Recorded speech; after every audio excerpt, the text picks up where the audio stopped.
Visionnaire de la vie en Jésus-Christ. Bonjour, pasteur. Bonjour, madame. Comment allez-vous ce matin, pasteur? La grâce de Dieu est là.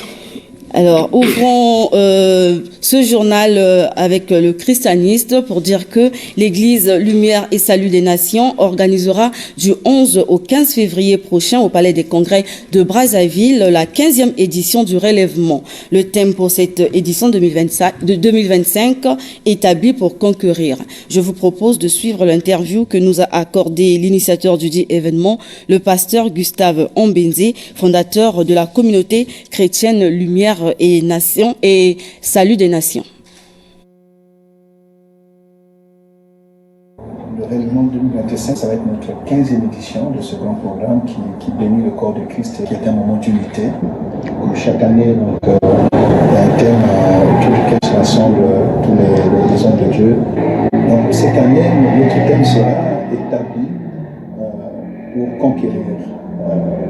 Autrement dit, point pour conquérir. Alors, qu'est-ce qu'il y a derrière ce thème? Nous allons parler de la conquête.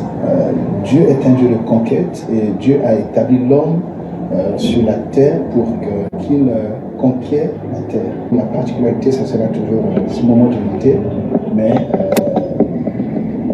rester à l'écoute du Seigneur pour monter plus haut, pour aller à autre chose que Dieu a certainement préparé pour nous. Le chemin est encore long, donc c'est souvent des petits et très courts moments de satisfaction et tout de suite on repart au front, comme on dit.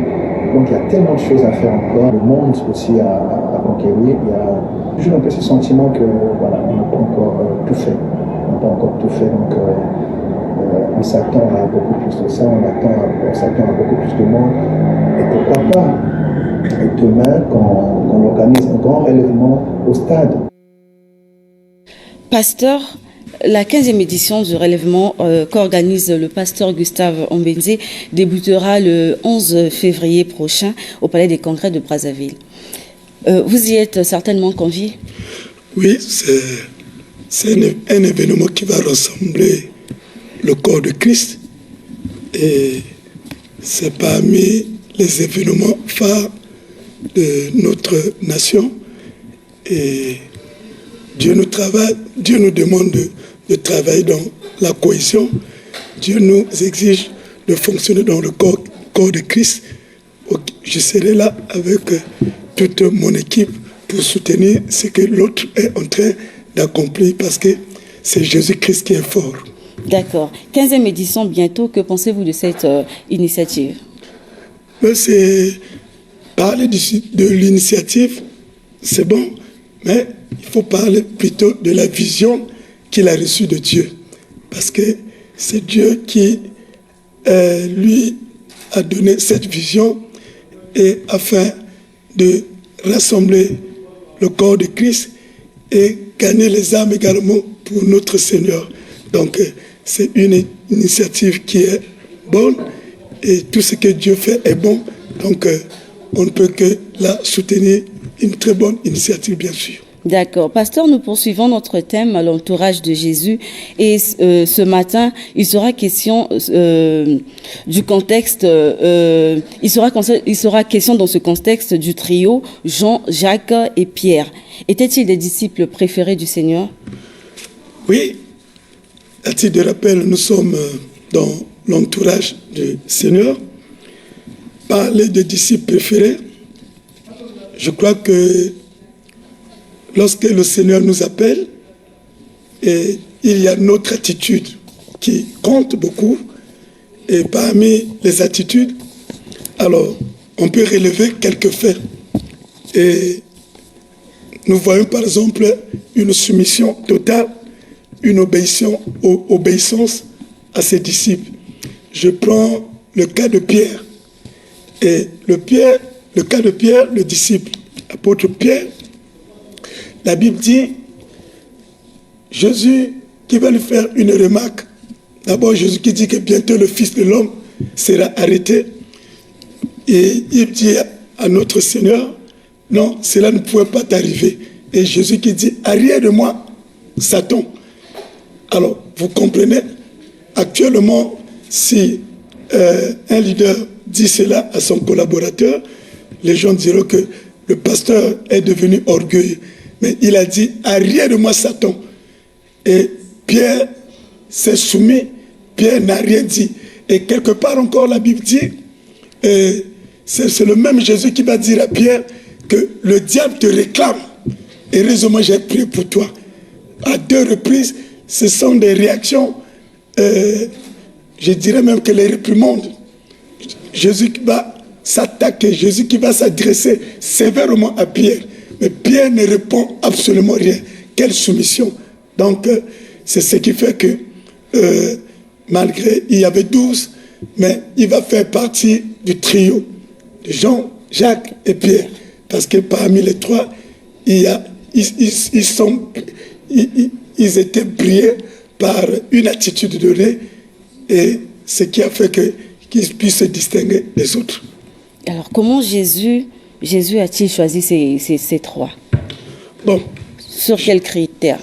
Jésus qui a choisi ces trois, comme je viens de le signifier, le premier critère, parmi tant d'autres, il y a la soumission de ses apôtres. Et Jésus arrive quelque part, on lui demande de payer les impôts. Et il appelle Pierre, par exemple, il lui envoie dire, va à la rivière et prends la maison, tu vas jeter le premier poisson que tu vas tirer, ouvre la bouche et tu verras des pièces que tu vas payer à ma place et pour toi. Devant une telle recommandation, alors comment? Aucune personne, parce que Pierre qui était un grand pêcheur, jamais tu ne peux pas pêcher un poisson et trouver de l'argent dans sa bouche. Mais il ne s'est pas interrogé, il n'a pas posé quoi que ce soit comme question, mais il est allé et il a fait la volonté de son maître. Donc, parmi les critères, nous avons la soumission, parmi les critères, nous avons l'obéissance. Parce qu'aujourd'hui, lorsqu'on parle d'un disciple, alors normalement, le disciple, c'est celui-là qui suit les enseignements du maître. Le disciple, c'est celui-là qui se soumet, qui suit le caractère, le comportement du maître. Même si le comportement est médiocre, mais le disciple est appelé à supporter. Même si le maître a un caractère difficile, le disciple est appelé à se soumettre. Alors, voilà l'attitude du trio. Ils avaient une attitude vraiment de la soumission, une attitude de l'obéissance et ajoutant aussi une attitude de suivre leur maître malgré des hauts et des bas. D'accord. Le pasteur Aluna a aussi certainement son trio dans l'église La Vie en Jésus-Christ. Oui, madame, ça ne manque pas. Parce que lorsqu'on parle de ce trio ici, ce sont les fils d'alliance. Parce que lorsque nous parlons de l'entourage de Jésus-Christ, même nous aujourd'hui, nous avons aussi un entourage qui est tout autour de nous.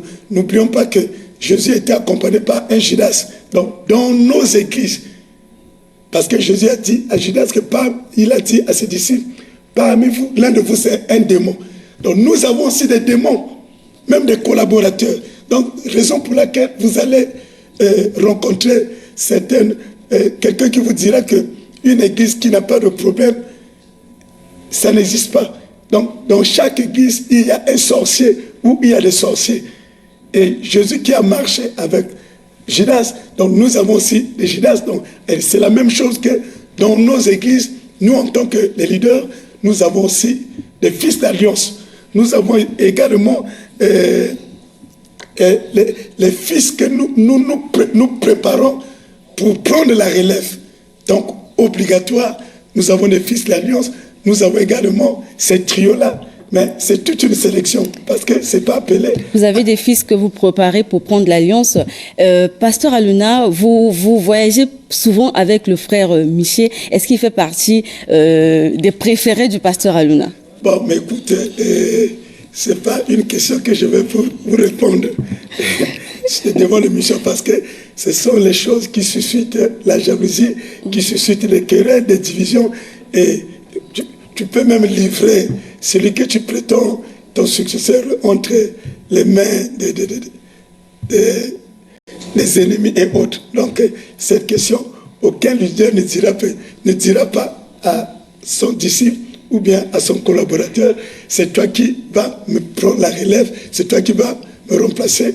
Vraiment, sinon, si la personne n'a pas la maîtrise, alors c'est l'orgueil qui va l'emporter. D'accord, nous parlons du trio. Est-ce normal que Jésus, qui est amour, ait des préférences? Bon, vous savez, Jésus qui est amour, lorsqu'on parle de l'amour de Dieu, l'amour, c'est un pouvoir. L'amour, ça fait partie des vertus de Dieu. Alors, c'est tout à fait normal. Jésus a reçu une vision. Et pour accomplir cette vision, il avait beaucoup de disciples. La Bible parle de 70. Et de 70, la Bible dit qu'il va choisir 12 disciples qu'il va donner le nom des apôtres. Donc ce choix-là, c'est par rapport à la mission reçue qui est capable d'accomplir cette mission, qui est capable de supporter cette vision et qui est capable de m'accompagner jusqu'au bout dans cette mission. Donc ici, c'est une sélection de deux. Avant de porter le choix, la Bible dit que la nuit, Jésus se rendait sur les montagnes pour prier. Et quand il descendait le matin, c'est le matin qu'il a pris le temps de choisir. Donc ici, c'est le Père, l'Esprit du Père qui était en lui, qui lui a poussé de faire ce choix. Donc, parler de préférence, tout ce que Dieu fait est bon. Voilà la réponse que je peux vous donner. D'accord. Pasteur Aluna, permettez-moi de vous laisser suivre ce gros plan fait sur celui qu'on appelle le Moïse de l'heure, le prophète Stanislas Nzinga, qui affirme avoir reçu la mission identique à celle de Moïse et siège à Ambélé à la tête de la communauté des vrais adorateurs où l'a rencontré Sarah Tsamouni. Lui, c'est Stanislas Nzinga, prophète du vrai Dieu, la voix qui crie dans les plaines et forêts d'Ambélé à Owando au nord du Congo. Ce n'est pas un jeu de mots, loin s'en faut. C'est l'histoire d'un enfant né de parents catholiques à Owando.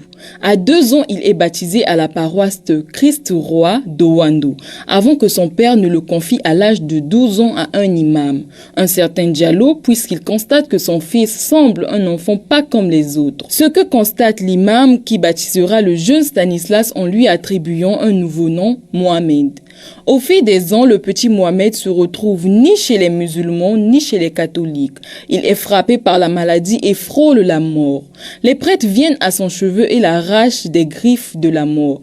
Alors que son oncle passe aux aveux, car ce serait lui le sorcier à l'origine des combats que vit Stanislas Nzinga, qui finalement repart au petit séminaire de Makwa où il est enseigné et préparé à s'envoler pour Rome avec les prêtres. Mais les troubles sociopolitiques de 97 font obstacle. Stanis s'installe peu après à Brazzaville.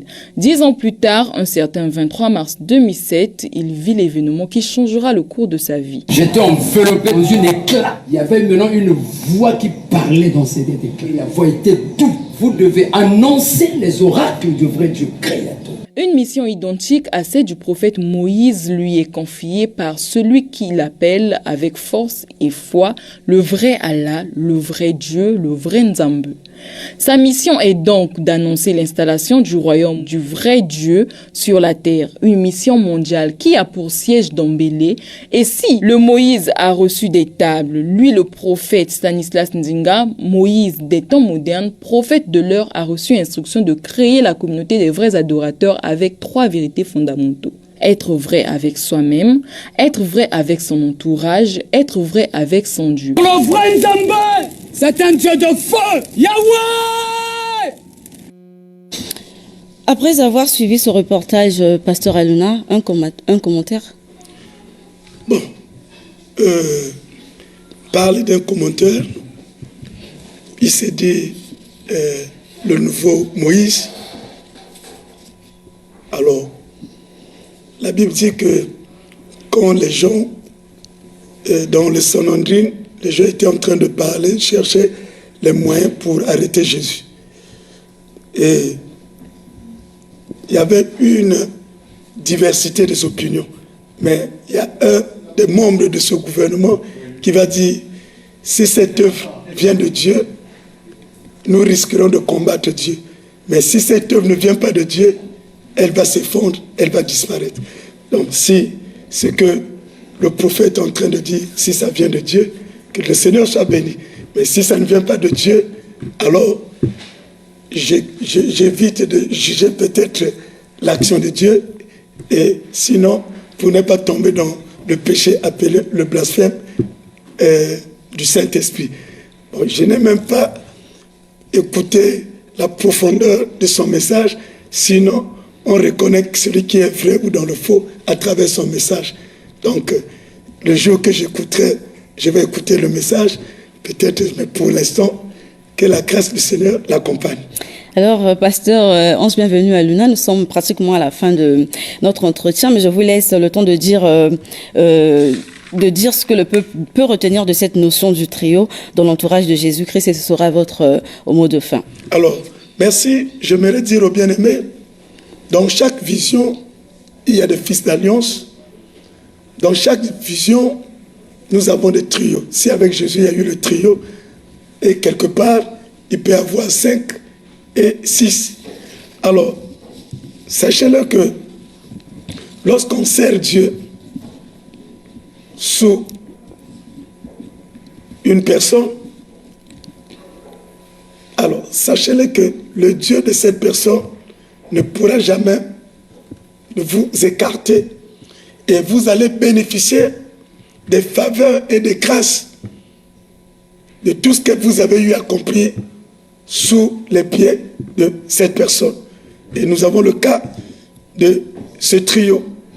Et vous comprenez, Jean qui a marché avec Christ Jésus, Pierre qui a marché avec Christ Jésus, Jacques, et Apocalypse 1:1, et nous dit Apocalypse 3:7, Jésus, en partant, il va laisser le testament de l'Ancien Testament, le testament avec Merci, Jean. merci pasteur. On se bienvenue à Luna, votre numéro de téléphone. Merci beaucoup. Je suis au 00242 06 663 71 52 00242 06 663 71 52. C'est la fin du journal des religions. Merci de l'avoir suivi. Je vous laisse en compagnie du prophète